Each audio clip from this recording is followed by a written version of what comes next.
जी students थोड़ा सा attentive हो जाएं।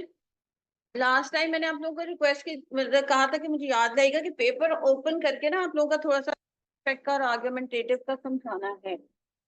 जी कुछ काइंड ऑफ पेपर आपका यही है, इसकी स्क्रीनशॉट ली हुई है यहाँ लेफ्ट हैंड साइड पे अगर आप देख रहे हो फिश बोन बना हुआ है। ओके स्क्रीनशॉट स्क्रीन शेयर तो हो रही है। अब आ गया ना ये तो ठीक है। अब for example left hand side पे ये सारा कुछ आपका स्क्रॉल अप और स्क्रॉल डाउन आप कर सकते हो।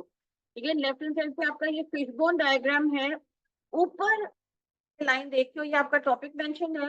नीचे 1 और 2 के अंदर उन्होंने इंस्ट्रक्शंस दी हुई हैं कि आपने आप इस टॉपिक के साथ करना क्या है। मैं थोड़ा सा फिलहाल इसको एनलार्ज कर देती हूँ, फिर हम राइट वाले पे बाद में जाएंगे। अब काइंडली प्लीज 1 से 2 दफा या एटलीस्ट वीक में 1 दफा तो अपना ये खोल लिया करो जो आप लोगों ने डाउनलोड किया हुआ है। और डाउनलोड नहीं किया तो काइंडली इसको डाउनलोड करके ओपन कर लो प्लीज। इतना गौर से देख रहे होते हो जब मैं ये शेयर करा रही होती हूँ, इसका मतलब है कि जैसे पहली दफा ही देख रहे हो पेपर को। क्वेश्चन नंबर 2 फॉर एग्जांपल आपका ऐसे का है कॉज एंड इफेक्ट का। यहाँ आपका ये उन्होंने टॉपिक मेंशन है। बाय चांस इधर सैंपल में एक सेंटेंस का टॉपिक है, हो सकता है कि अपनी टेस्ट के अंदर आपकी 2 लाइन का, तो जरूरी नहीं कि एक जुमले का ही आपका टॉपिक होगा।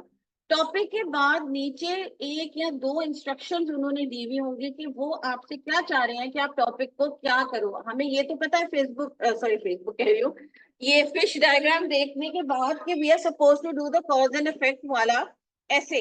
लेकिन कीपिंग इन माइंड के यस कॉज एंड इफेक्ट का ऐसे लिखना है। शुक्रिया बेटा। उनकी आईकैप की भी रिक्वायरमेंट हम एक दफा देख लेते हैं कि वो हमसे क्या चाह रहे हैं। तो इसको देख के आइडिया हो गया कि कॉज एंड इफेक्ट लिखना है। नीचे वाला जो डायग्राम है अफिनिटी डायग्राम जो हमने पढ़ा था वो हमें देख के पता है कि हमने आर्गुमेंटेटिव लिखना है। लेकिन आर्गुमेंटेटिव राइटिंग की इंस्ट्रक्शंस अलग है, कॉज एंड इफेक्ट की अलग है। हम प्रिज्यूम करते हैं कि अभी हम कॉज एंड इफेक्ट वाले ऑप्शन को जो है ना सारे बच्चे कॉज एंड इफेक्ट वाले को। अब हमने इनका ये जुमला पढ़ लिया है, टॉपिक पढ़ लिया है। Television programs are one of the major causes of violence in society, ये टॉपिक है। आगे पीछे कुछ नहीं लिखा हुआ कि आपने क्या करना है इसके साथ। ना उन्होंने वर्ड कॉज लिखा है ना उन्होंने वर्ड रीजन लिखा है कि बंदे को पता चल जाए कि ये कॉज एंड इफेक्ट का होगा। अब नीचे इंस्ट्रक्शंस दी हुई है, construct causes and effects for the problem using fishbone diagram. Using fishbone diagram given problem, मैं दोबारा पढ़ती हूँ। Construct causes and effect for the given problem. Problem का मतलब टॉपिक है। बच्चे घबरा जाते हैं बहुत सारे के और ये मसला कौन सा हो गया। प्रॉब्लम को वो ना लो, प्रॉब्लम मीन्स जो टॉपिक हमने ऊपर दिया है उसके ऊपर आपको कॉज एंड इफेक्ट का ऐसे लिखना है। Problem and each of the causes and effects in the spaces provided. अब वो स्पेसेस कौन सी है हमारी, जो राइट हैंड साइड पे उन्होंने स्पेसेस दिए हुए वो ये कह रहे हैं इन बॉक्सेस के अंदर आपने cos 1 cos 2 cos 3 effect 1 effect 2 effect 3 लिखना है।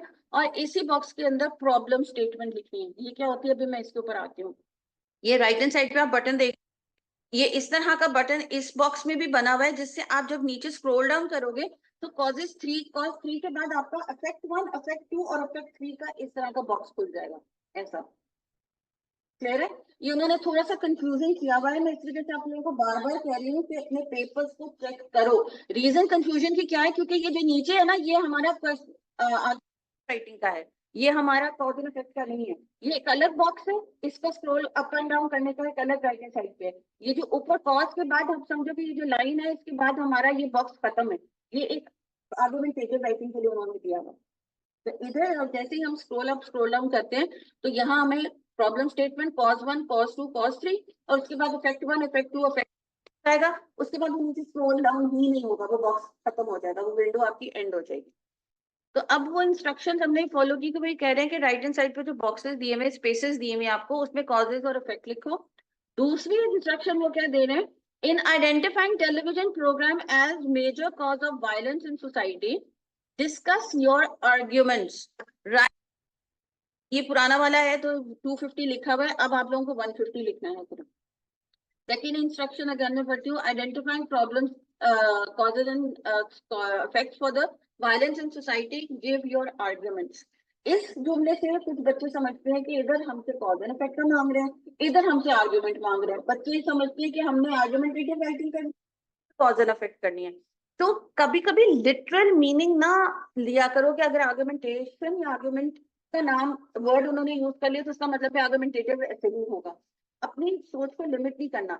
इधर उनका कहने का मकसद ये है कि ये टॉपिक है, ठीक है, टेलीविजन प्रोग्राम जो है, हम समझते हैं कि टेलीविजन प्रोग्राम जो है वो कॉजेज और इफेक्ट, वो कॉजेज ज्यादा वो फैला रहे हैं वायलेंस। अब कॉजेज क्या है, इसके रीजंस क्या है और इसके इफेक्ट्स क्या हैं, कि क्या रीजंस हैं जिसकी वजह से आप समझते हो कि यस टीवी प्रोग्राम जो है वो सोसाइटी के अंदर वायलेंस क्रिएट कर रहे हैं, और जब वो वायलेंस क्रिएट होता है तो उसके क्या असरात निकलते हैं, वो आपने बता दिया एक जर्नलाइज फॉर्म में। अब जो सेकंड वो मांग रहे हैं डिस्कस योर आर्ग्यूमेंट्स, वो ये कह रहे हैं कि आपकी अपनी पर्सनल राय क्या टॉपिक के बारे में, तो आपने अपने आर्ग्यूमेंट यानी कि अपना व्यू पॉइंट लिखना है।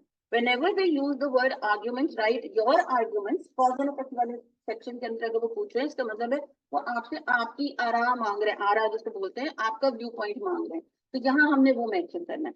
और यहाँ आप गौर से देखना कि वो आर्ग्यूमेंट्स कहा है उन्हें with an S, it means कि वो एक आर्ग्यूमेंट आपसे नहीं मांग रहे, वो मल्टीपल आर्ग्यूमेंट्स मांग रहे हैं। अब उनको किस तरह केटर करेंगे, आइडियली ये है कि 3 बॉडी पैराग्राफ्स आप बना रहे हो, कॉज 1 उसी के अंदर अफेक्ट 1, दूसरा बॉडी पैराग्राफ है अफेक्ट कॉज 2 अफेक्ट 2, तीसरा बॉडी पैराग्राफ है अफेक्ट कॉज 3 एंड अफेक्ट 3।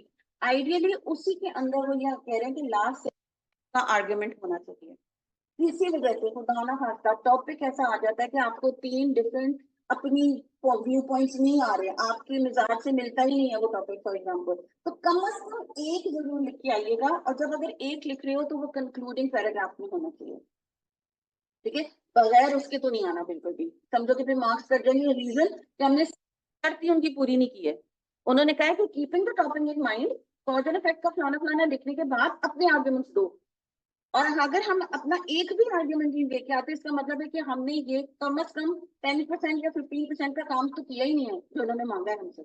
हम सिर्फ एक इंस्ट्रक्शन फॉलो करके आए हैं कि हाँ हमने कॉज एंड इफेक्ट ऐसे लिख लिया, राइट हैंड साइड में हमने बॉक्सेस फिल कर लिए, लेकिन जो रिक्वायरमेंट थी वो हमने पूरी नहीं की। ऐसे लिखा, यस हमने बॉक्सेस फिल किया, यस, लेकिन तीसरी रिक्वायरमेंट पूरी नहीं की, तो फिर इसका मतलब है मार्क्स कटेंगे, इररिस्पेक्टिव कि हम 150 वर्ड्स लिख के आए हैं। तो इसमें हमने ओवर कॉन्फिडेंट नहीं होना कि ओके मैं 150 वर्ड प्लस लिखा आया हूँ, बॉक्सेस मैंने फिल कर दिए हैं, जहां तक मुझे समझ में आया मैंने कॉज एंड इफेक्ट के ऊपर भी ऐसे लिख लिया, लेकिन आगे मैंने नहीं लिखे, तो हो सकता है आपका, ठीक है। ये आपने माइंड में रखना है कि जहां वो आर्गुमेंट की बात करें वो आपकी अपना पर्सनल व्यू पॉइंट, उसके अंदर I believe what to my best to my knowledge in my experience, वहां आप आई माई का एलिमेंट डाल सकते हो। उसी आई और माई से पता चलेगा as far as I am concern, इन चीजों से पता चलेगा कि अब आप अपना आर्गुमेंट लिखने वाले। अचानक अब्रप्टली समझेंगे कि वो आपके उसी कॉज एंड इफेक्ट का हिस्सा है। जब आप कॉज एंड इफेक्ट की बात कर रहे हो और अब एक दूसरे पहलू पे जा रहे हो जिसमें आप अपनी राय दे रहे हो, तो वहां कहीं ना कहीं स्टार्टिंग में तो पकड़ना है ना, ताकि उनको पता चले कि ओके इस सेंटेंस से ये बच्चा जो है वो अपना व्यू पॉइंट देने लगा। तो in my believe, in my experience, as far as I know, as far as I am concern, as far as my knowledge is concern, कुछ भी आए ना उसमें बताना है उन्होंने कि ओके यहाँ से आप अपना जो है ना व्यू पॉइंट शुरू करो, and one sentence is going to be enough. नहीं नहीं नहीं, ये आपने पैराग्राफ के अंदर ही लिख दो, उसके लिए कोई हेडिंग आपकी राइट हैंड साइड पे सिर्फ आपके 4 बॉक्स, इनफैक्ट 7 बॉक्सेस होंगे, उसमें से पहला वाला आपका है प्रॉब्लम स्टेटमेंट का, उसके बाद इसके हैं और 3 इफेक्ट्स के हैं, बस आपकी पर्सनल जो व्यू पॉइंट है वो आपसे पैराग्राफ में मांग रहे हैं, उसका कोई बॉक्सेस में नहीं होगा। और जो राइट साइड पे बॉक्सेस आपके हैं वो 10 मार्क्स के हैं, और ऐसे राइटिंग जो आप करोगे वो 20 मार्क्स का होगा, तो मिलाकर वो 30 मार्क्स का आपका ये पूरा क्वेश्चन बनेगा। ओके, इधर तक क्लियर है बॉक्सेस एंड वो। अच्छा, सेम इज द केस कि इन केस अगर कुछ कोई आर्गुमेंटेटिव ऑप्ट करते हो, तो कीप इन माइंड कि आर्गुमेंटेटिव में हमने नंबर ऑफ बॉक्सेस जो है वो ज्यादा फिलअप करना है। इसके मैं बॉक्सेस पे जाती हूँ अगर तो इस इमेज में विजिबल हैं, फिर हम आएंगे कि प्रॉब्लम स्टेटमेंट में क्या लिखना है। ओके यस, इसमें ये देखो, अब यहाँ क्या mention idea, main idea problem statement में मैं बाद में आती हूँ। अब वो आपसे एक बॉडी पैराग्राफ के लिए 3 चीजें मांग रहे हैं। कॉज एंड इफेक्ट में एक बॉडी पैराग्राफ के लिए उन्होंने आपसे 2 चीजें मांगी थी, हमें कॉज दे दो, हमें इफेक्ट दे दो, आपका एक बॉडी पैराग्राफ खत्म। फिर दूसरा कॉज दे दो, दूसरा इफेक्ट दे दो, दूसरा खत्म, तीसरा दे दोगे तो तीसरा खत्म। एक बॉडी पैराग्राफ में देर आस्किंग फॉर 2 थिंग्स। इसमें राइटिंग में for 1 paragraph there asking for 3 things. Number 1 क्या मांग रहे हैं कि पहला आइडिया आपका क्या है, किसके ऊपर आप जो हो अपना पैराग्राफ लिखने वाले हो, ठीक है। उसके बाद उसी मेन आइडिया का पहला सेकेंडरी आइडिया आपने देना है, यानी कि सब आइडिया देना है। उसी मेन आइडिया का, प्राइमरी आइडिया का आपने सेकेंडरी आइडिया, यानी कि दूसरा सब आइडिया देना है, सपोर्टिंग आइडिया देना है। ये सब कह लो, सपोर्टिंग कह लो, अपना सेकेंडरी कह लो, इसका मकसद यही है। मेन आइडिया ये हो गया, और उसके साथ सेकेंडरी आइडिया नंबर 1 मैं ये डालूंगी, सेकेंडरी आइडिया नंबर 2 मैं ये डालूंगा। ये 3 चीजें मिलाकर एक पैराग्राफ। और इसी तरह उन्होंने 3 बॉडी पैराग्राफ में लाए, तो 3 3 9, तो 9 पैराग्राफ के लिए फिल करने हैं, और ए बॉक्स हमने ये फिल करना है। तो इधर के लिए हमें 10 बॉक्सेस करने हैं, कॉज एंड इफेक्ट के लिए हमें 7 बॉक्सेस करने हैं। एक तो ये माइंड में रखना है, इसी से बच्चे कुछ घबरा जाते हैं, तो वो कहते हैं कि हम कॉज एंड इफेक्ट ही कर ले, बट ये आपके ऊपर है। हम दोनों की प्रैक्टिस करेंगे यहाँ, जिसपे मेजोरिटी को लगेगा कि मैंने ज्यादातर जो है ना, ज्यादा मेजोरिटी बच्चों ने कॉज एंड इफेक्ट का करना है, कॉज एंड इफेक्ट की प्रैक्टिस ज्यादा होगी, आर्गुमेंटेटिव की कम होगी। बहुत सारे मैसेज में मेरा ये हुआ कि आर्गुमेंटेटिव पे कोई बच्चा गया ही नहीं, सभी कॉज एंड इफेक्ट पे गए, तो फिर पूरी क्लास कॉज एंड इफेक्ट कर रही होती। वो हम देखेंगे जैसे चलेंगे आगे। तो ये नहीं है कि हम सिर्फ कॉज एंड इफेक्ट को ही मैं कह रही हूँ करो, कुछ बच्चों के लिए आर्गुमेंटेटिव ही हो सकता है बाय नेचर, अगर उनका। सॉरी,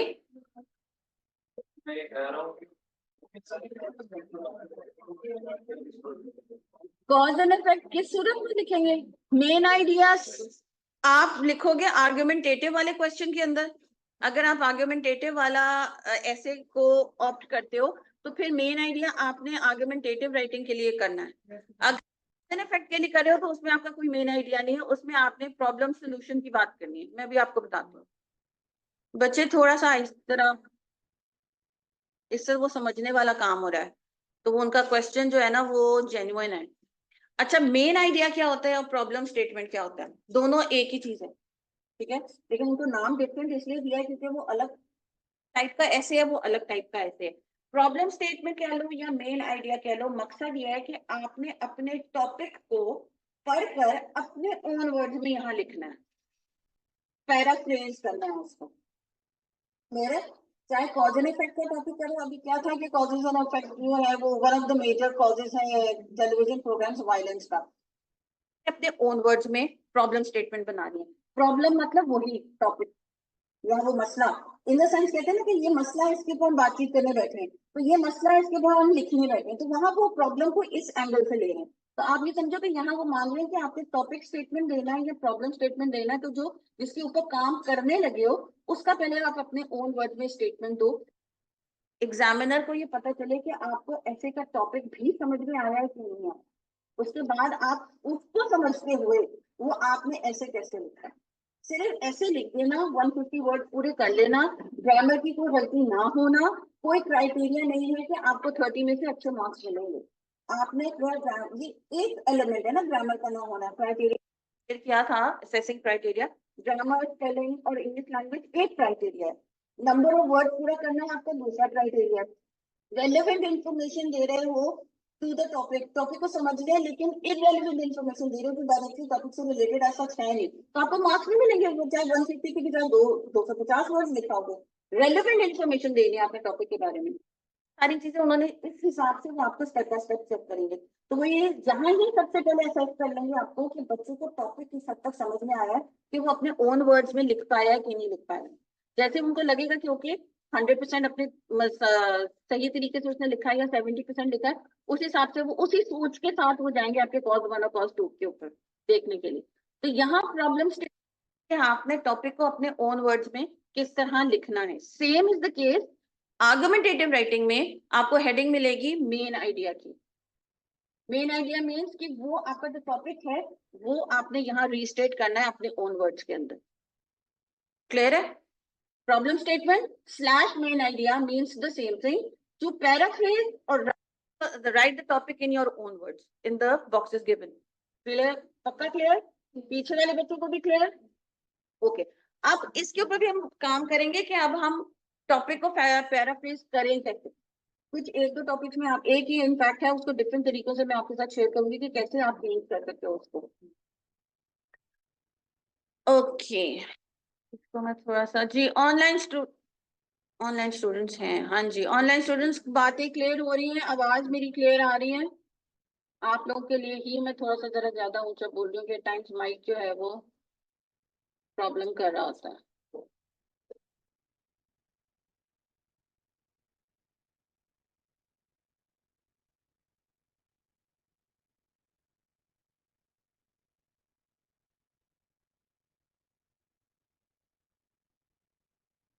अच्छा, ओके।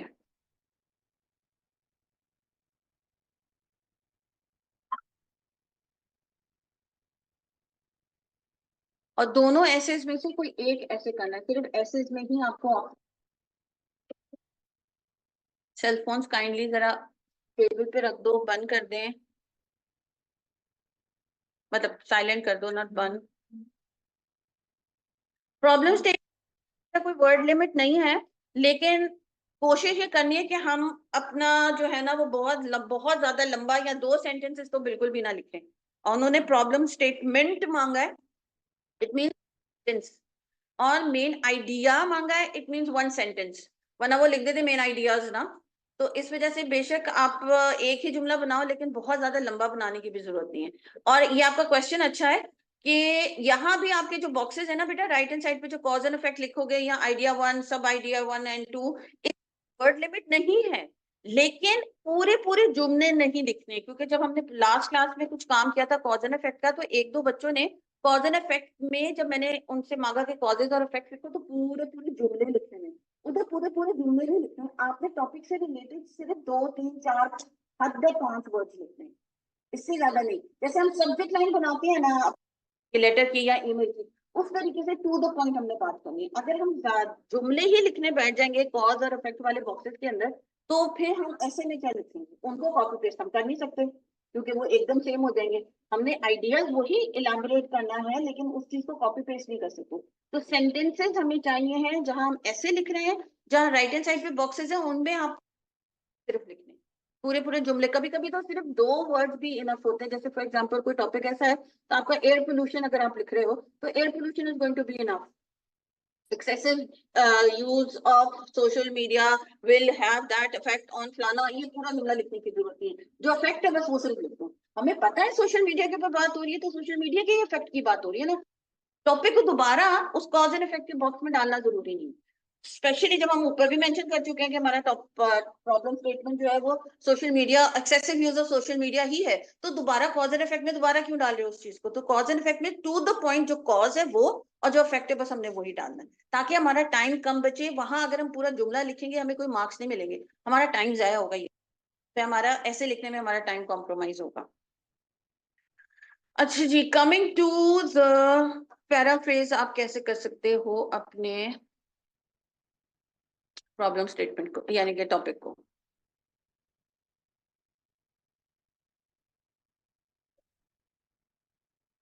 कोशिश हमारी ये होनी चाहिए मैक्सिमम टॉपिक में दिए गए वर्ड या वर्ड्स को यूज ना करें, लेकिन कभी कभी ऐसे वर्ड्स होते हैं कि जिनका एज सच कोई अप्रोप्रिएट सिनोनिम नहीं होता, तो फिर हम वो वर्ड टॉपिक का यूज कर सकते हैं। मैक्सिमम कोशिश ये होनी चाहिए कि हम अपने ओन वर्ड में ऐसे लिखें कि जो टॉपिक का मीनिंग है, इंफॉर्मेशन है, वो हमारे चॉइस ऑफ वर्ड जो हम यूज कर रहे हैं उसमें बिल्कुल सही एक्सप्लेन हो रहा हो। लेकिन कभी कभी ऐसे वर्ड्स हम यूज नहीं कर सकते कि जो हमारे टॉपिक की मीनिंग ही चेंज कर दे, जस्ट बिकॉज कि जी मैं उस टॉपिक का वो लफ्ज नहीं उठाना चाह रहा। तो बेहतर है कि टॉपिक का उस वक्त लफ्ज उठा लो, रादर देन कि उस लफ्ज की जगह कोई ऐसा लफ्ज डालो जिसकी टॉपिक की मीनिंग ही चेंज हो रही है। ओके, पैराफ्रेजिंग का मकसद क्या होता है?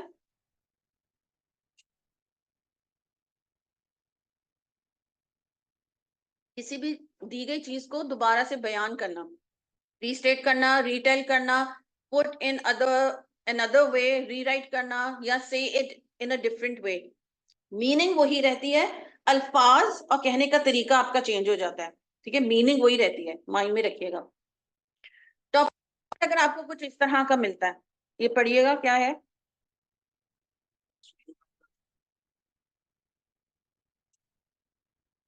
समझो ये आर्गुमेंटेटिव राइटिंग का है। आर्गुमेंटेटिव राइटिंग मीन्स कि आप इस टॉपिक के फेवर में हो या इस टॉपिक के अगेंस्ट में हो। क्या आप समझते हो कि एजुकेशन है वाकई वन ऑफ द मेजर, या आप समझते हो और चीज हो सकती है, किसी मुल्क की तरक्की का जरिया बन सकती है एजुकेशन के अलावा। डू यू अग्री और disagree?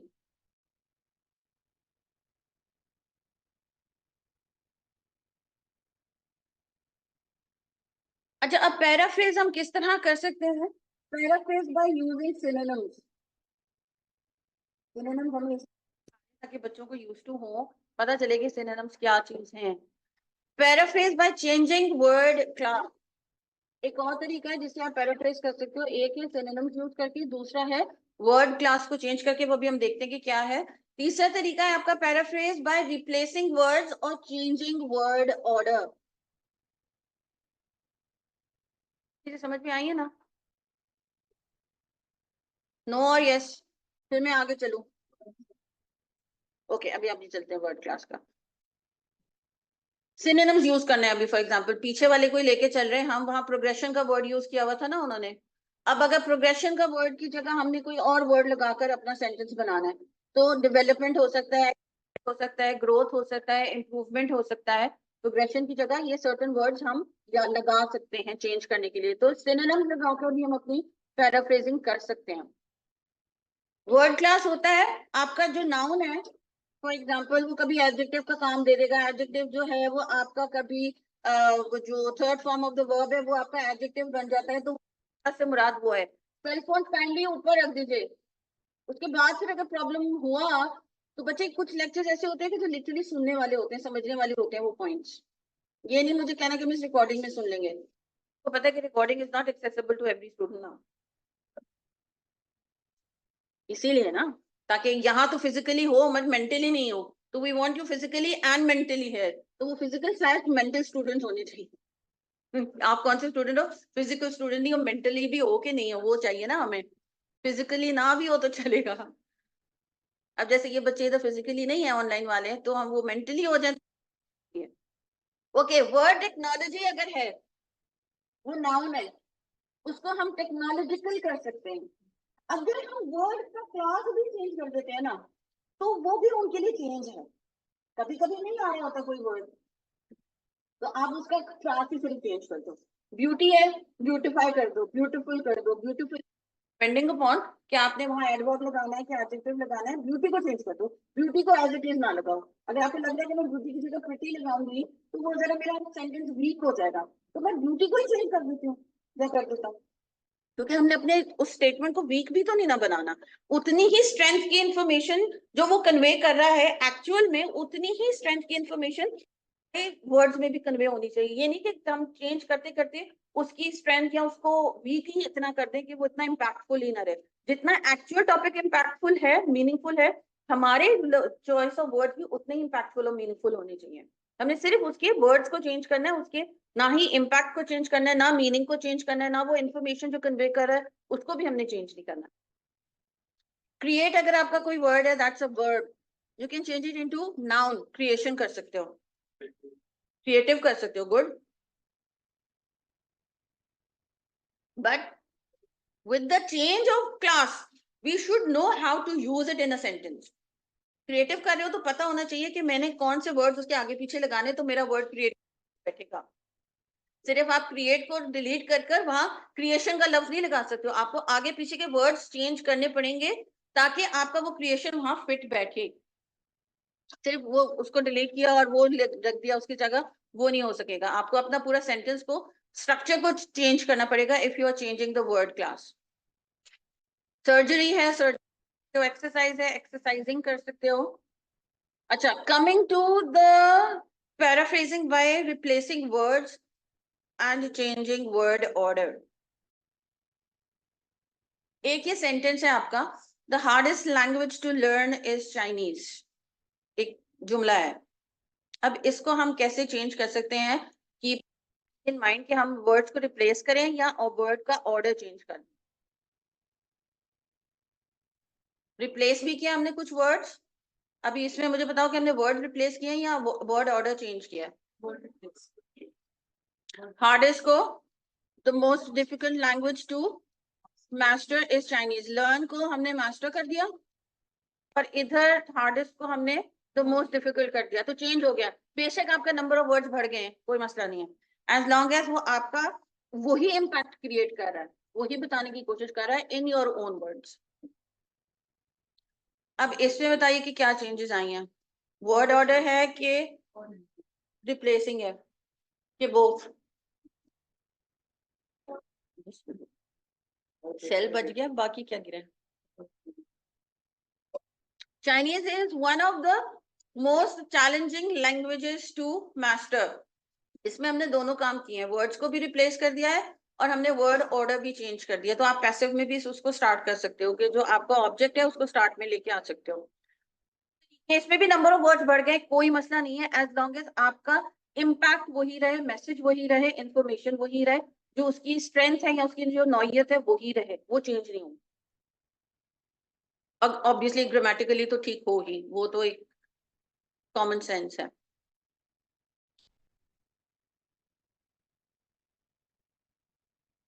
Keep the meaning of the sentence intact. Education is the most important factor in the progression of a country. ये भी था ना हमारा। इसका वर्ड ऑर्डर या वर्ड चॉइस हम चेंज करके देखते हैं। कैसे चेंज कर सकते हो वैसे, खुद से बताओ मुझे। अगर इस वाले टॉपिक को हम अपने ओन वर्ड्स में कैसे कन्वे कर सकते हैं? कीपिंग अभी हमने पढ़े कि सिनोनिम यूज कर लो, वर्ड को आगे पीछे कर लो, रिप्लेस कर लो।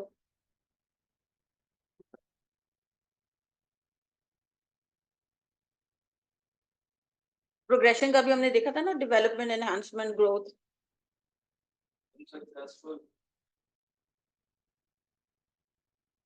सक्सेस आ सकता है यहाँ।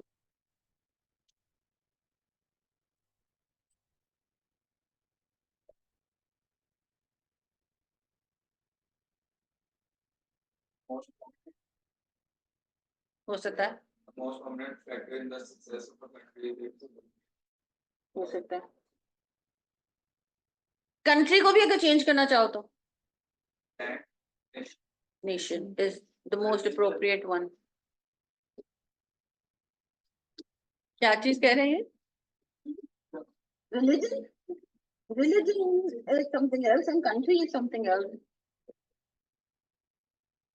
एजुकेशन इज द मोस्ट, अगर हम अभी वैसे ही चल रहे हैं, वर्ड ऑर्डर चेंज नहीं कर रहे हैं, सिर्फ हम आपने वर्ड चॉइस चेंज कर दिया, सिनोनिम्स यूज कर दिया। Education is the most essential element in the development of a nation, ये एक हो सकता है।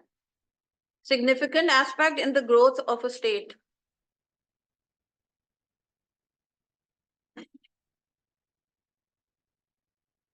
the most element of a nation's development is education। education को अब हम एंड पे ले आए हैं, हमने वर्ड ऑर्डर चेंज कर दिया है और हम उसकी इंपॉर्टेंस को जो है या उसकी जो बात करने लगे हैं वो पहले ले आए, और किसकी बात कर रहे हैं उसको हम एंड पे ले आए। हम एजुकेशन की बात कर रहे हैं लेकिन उसको इस वाले सेंटेंस में हमने एंड पे कर दिया है। बाकी दो एग्जाम्पल में हमने उसको स्टार्ट में ही रखा है जैसा कि हमारा टॉपिक था। जैसा भी इजी लगे, एज लॉन्ग एज हम उसको चेंज कर रहे हैं और हम उसका इम्पैक्ट या उसकी मीनिंग या उसको इंफॉर्मेशन जो राइटर हमें कन्वे करने की कोशिश कर रहा है या जिसने भी वो टॉपिक लिखा है उसके हम एसेंस को चेंज ना करें।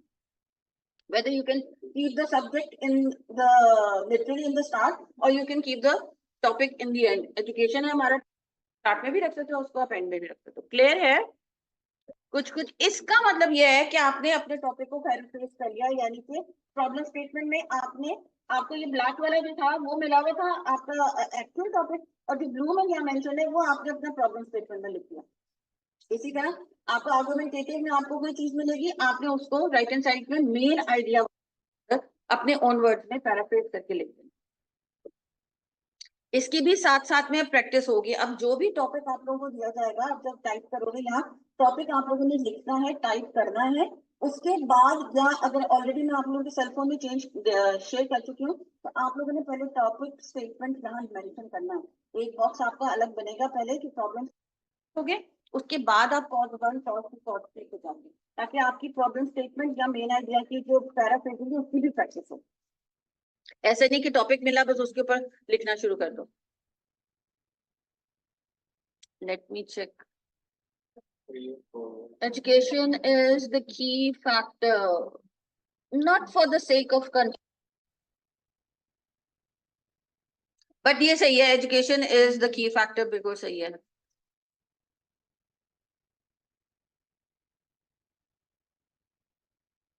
ये कहाँ आ गया? तो एक sorry,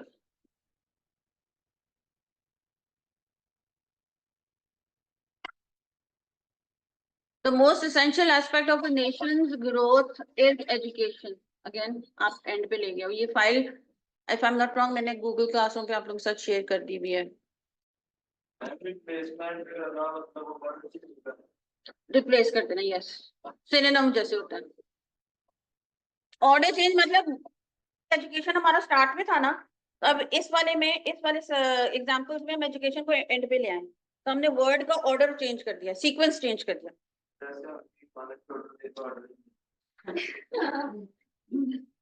yes you can, not literally you can say that, वो ऑर्डर चेंज वो हो जाएगा कि आपने इस टेबल पे मंगाया था तो उस टेबल पे चला गया है, इधर फिट नहीं आ रही है। Okay, starting with opposing opinion, एक ये भी आपका स्टार्टिंग फैक्टर हो सकता है पैराफ्रेज करने का। ये थोड़ा सा एडवांस्ड लेवल है बट ये है, तो इस वजह से हैव शेयर्ड दैट कि आप अपना ओपोजिंग स्टेटमेंट से भी, ओपिनियन से भी स्टार्ट कर सकते हो। टॉपिक हमारा वही है, education is the most important factor in the progression of a country. इससे आप अपोजिंग ओपिनियन दे सकते हो। इसको पढ़िएगा, boys on the left hand side, nothing is on the screen. My mother used to say, जब वो मुझे पढ़ाती थी, जब मैं उनको देख रही होती थी, कहती मेरे मुंह पे लिखा हुआ है, उधर देखो। Now I understand many things that she used to say to us. Ji, although क्या लिखा है इसको पढ़िए, क्या समझ में आया?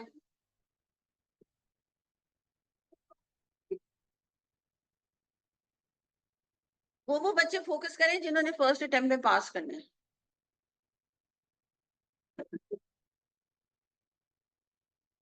इंशाल्लाह।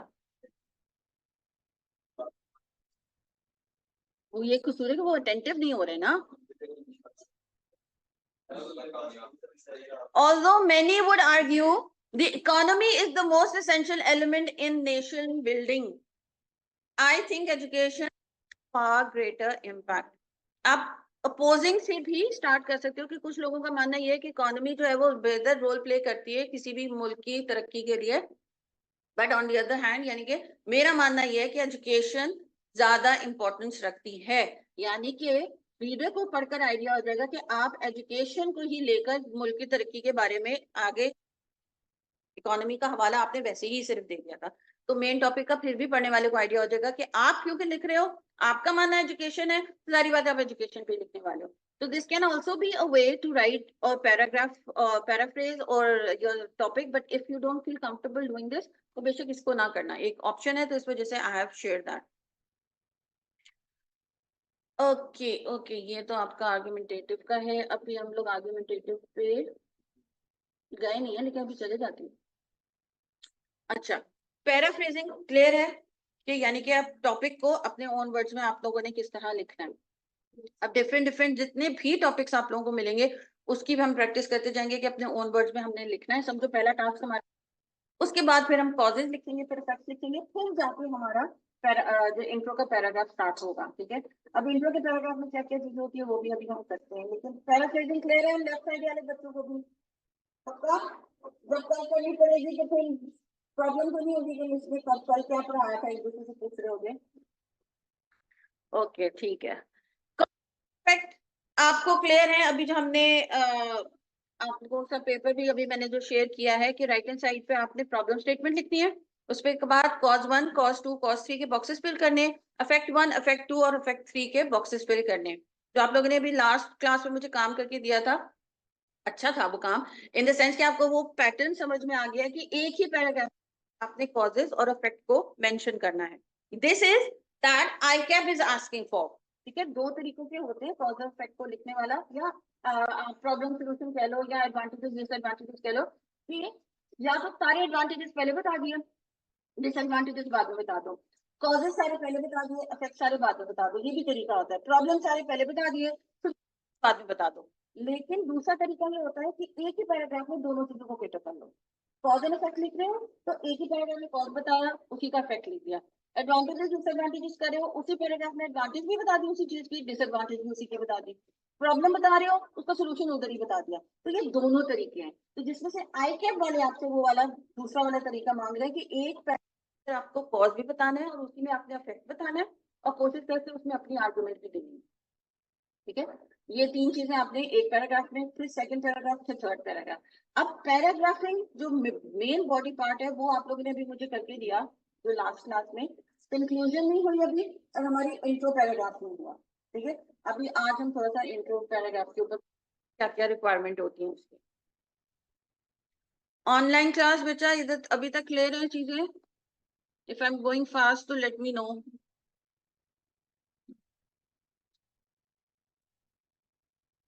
Good.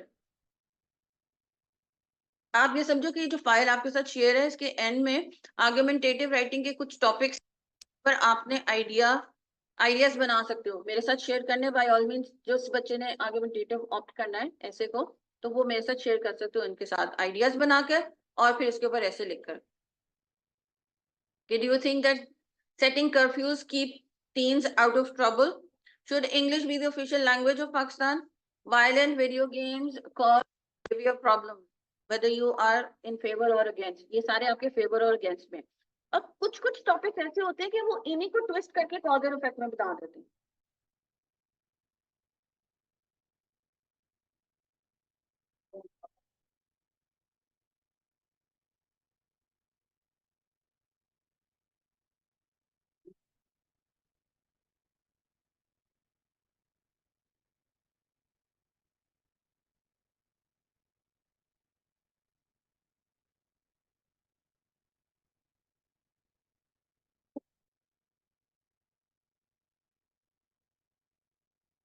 Next test is going to be on Wednesday, यानी कि परसों, चैप्टर नंबर 4। इसमें से आपके अगेन मैंने कहा था चैप्टर नंबर 4 आपका 2 वीक्स चलेगा। इसमें आपके प्रीफिक्स होंगे, इसमें आपके कुछ ग्रामर से रिलेटेड भी होंगी चीजें, क्योंकि अभी आप लोगों का थोड़ा सा ग्रामर का भी इशू थोड़ा सा चल रहा है।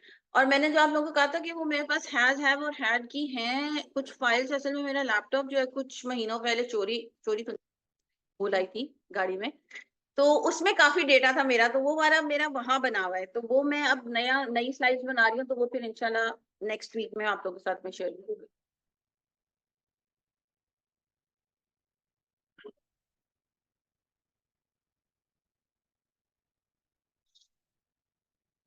तो नेक्स्ट टेस्ट या इवन अब आप लोगों का जो है ना, मैंने थोड़े से एक दो सिनोनिम्स डाल देने हैं, एंटोनिम्स डाल देने हैं आप लोगों को बताकर, और नहीं भी बता रही हूँ तो याद रखना। अब आगे वाले टेस्ट के अंदर भी, चाहे आपका वो राइटिंग के टेस्ट भी होंगे, कुछ कुछ सिनोनिम्स आ जाएंगे, एक दो तीन फॉर एग्जांपल, और एक दो कोई आपका ग्रामर से रिलेटेड क्वेश्चंस आ जाएंगे। बाकी फिर जो मेन टॉपिक्स होंगे कि जी बेटा ऐसे लिखना है या लेटर राइटिंग करनी है, वो होगा।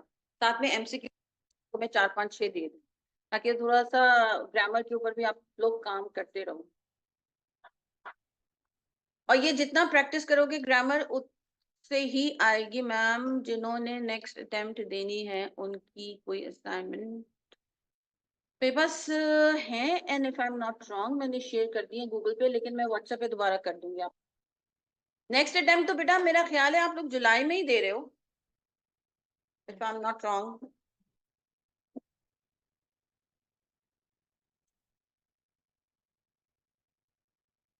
पैराग्राफ्स का सारों को आइडिया है कि क्या होता है?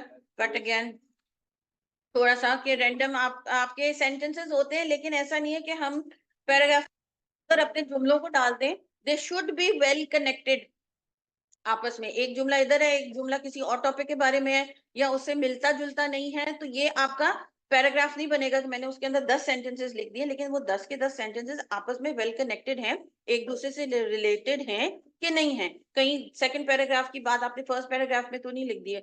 वो इस चीज को, ये जो आपके फर्स्ट वन कॉज टू है वही आपने मेंशन किया हुआ है, कहीं कॉज 3 या 4 को तो 2 को मेंशन नहीं कर दिया फर्स्ट बॉडी पैराग्राफ के अंदर।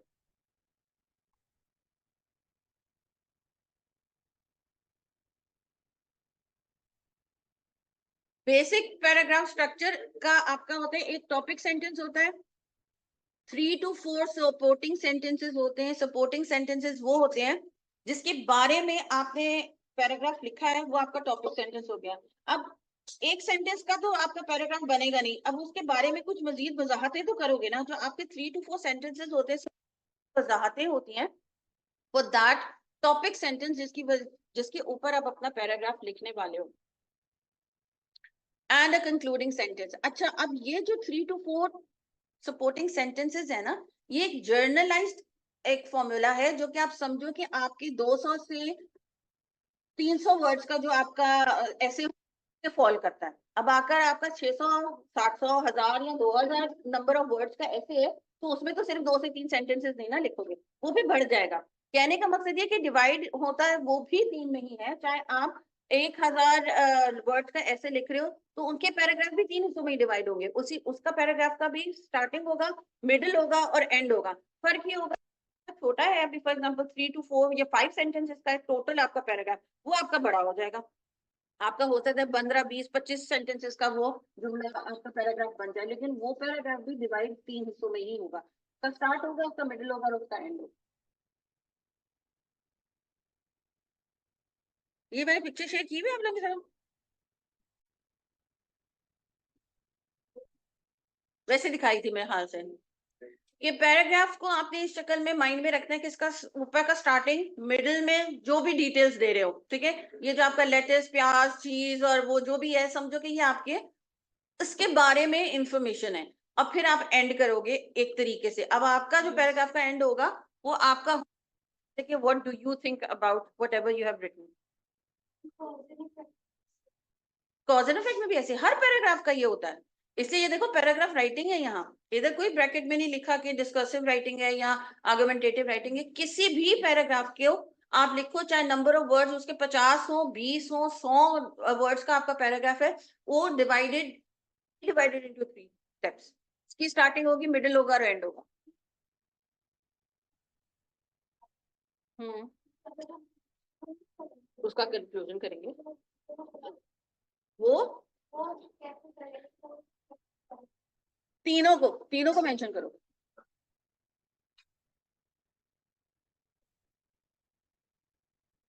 एक सैंपल पैराग्राफ है,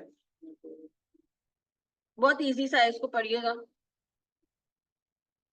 बस ये पढ़ लो, फिर छुट्टी करते हैं। अभी 5 मिनट्स हैं, मेरा अलार्म 5 मिनट पहले बजता है।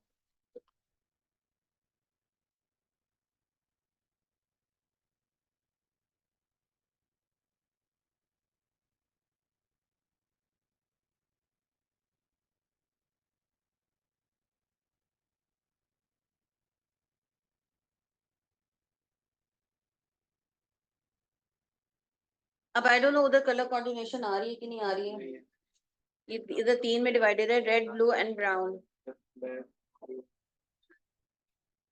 अब जब ब्लू में उसने मेंशन किया है, सारी डिटेल्स दी हुई है, और रेड में जो है वो उसने इंट्रोड्यूस कराया है कि वो किस टॉपिक के ऊपर पैराग्राफ लिखने वाला है। यानी कि डॉग के ऊपर लिख रहा है अपना, उसका नाम उसने रोमियो बता दिया है, और उसके साथ वो किस तरह फन करता है या खेलता किस तरीके से है वो मास्टर के साथ, उसका डॉग, उसके बारे में वो इंफॉर्मेशन देगा। मैच करनी चाहिए कि हम स्टार्टिंग में कुछ मेंशन कर रहे हैं, अंदर जाते जाते 1-2 सेंटेंस हमने लिखे हैं उसी टॉपिक पे, लेकिन हमारे लिखते लिखते टाइप करते करते हमारा माइंड कहीं और डिस्ट्रैक्ट कर दिया और हमने कुछ और लिख दिया। इसीलिए वो राइट हैंड साइड पे बॉक्सेस हैं फॉर योर एग्जामिनेशन। और इसीलिए हम वो राइटिंग प्रैक्टिस जब हमने की थी, प्रोसेस में हम प्लानिंग करते हैं और आउटलाइन बनाते हैं, ताकि हम जब लिख रहे हैं तो हम कहीं आउटलाइन से ड्रिफ्ट। बड़े बड़े ऑथर्स और राइटर्स भी इस चीज को फॉलो करते हैं। राइटिंग प्रोसेस जो है, it's not for the beginners only, ये जो एमेच्योर हो, तो हमने इस वजह से फॉलो करना है कि हम कहीं गलतियां ना कर दें। जो बड़े बड़े आपके राइटर्स हैं वो भी ये फॉलो करते हैं। ओके, मैं आपके साथ शेयर कर दूंगी बेटा, मुझे एक प्राइवेट मैसेज कर देना with the reference of today's class, आज ही कर देना। ओके, अब यहाँ हम एंड करते हैं, फिर स्टार्ट टुमारो। इसका हेडिंग कहाँ चली?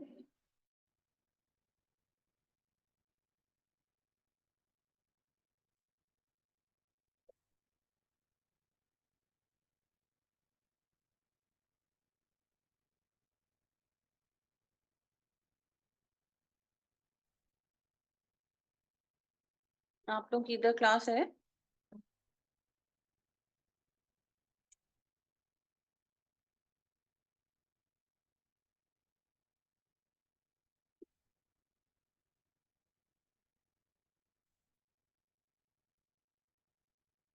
जी ऑनलाइन क्लास, कोई क्वेश्चन पूछना हो बेटा?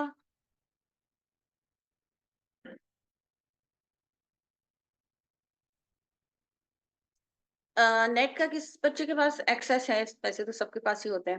गूगल क्लासरूम जरा लगाइएगा, उसमें चेक करो कि मैंने ये वाला आपके साथ शेयर किया हुआ है कि नहीं।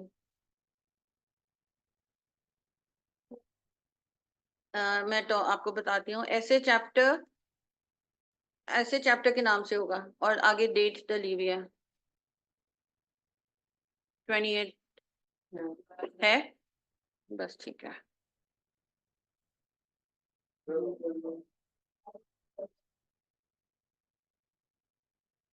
इसमें आपका आर्गुमेंटेटिव के बारे में भी है, इसमें आपका जो है वो कॉज एंड इफेक्ट के बारे में भी है।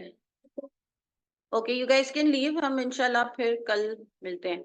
मैं जरा इधर कुछ एक दो चेंजेस कर लूँ इसके अंदर।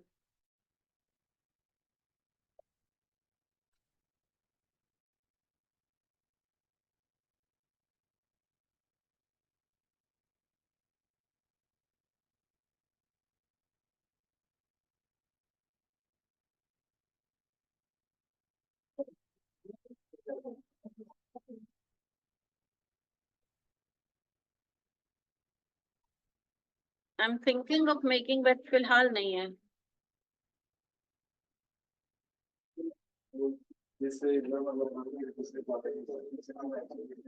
हाँ वो रीइंफोर्स हो जाता है, मैं सोच रही हूँ इंशाल्लाह बनाऊंगी जल्दी। हाँ जी बेटा, आपने लिखा? ओके मैंने अभी जो टॉपिक शेयर की है ना, जो स्क्रीनशॉट लिए हुए जिसके एंड में जो मैंने शेयर किए, तो वो आर्गुमेंटेटिव के हैं। अगर तो उसके ऊपर लिखना चाह रहे हो तो आप लिख सकते हो, लेटर्स के भी मैं आपके साथ शेयर कर दूंगी बाय द टाइम, जब तक मैं शेयर करती हूँ आज या कल। तो जो चीजें मैंने आपके साथ शेयर की है ना, उनको जरा गो थ्रू हो। जो फॉरवर्डेड मैसेजेस है ए, और बी वो जो मैंने सेकंड लास्ट आपको मैसेज किया है, जो रिपोर्ट 4 इमेजेस हैं वो, उनको जरा पढ़ के आना कि वो मेमो के हिसाब से अब वो रिपोर्ट आपसे कैसे मांगते हैं। ठीक है, तो ये करके आना कर। इसको अगर तो बाहर बैठो, बल्कि इधर ही बैठ जाओ अभी, यहाँ तो किसी और क्लास में मैं चेक कर लेती हूँ आपका अभी। हाँ हाँ, नहीं करते।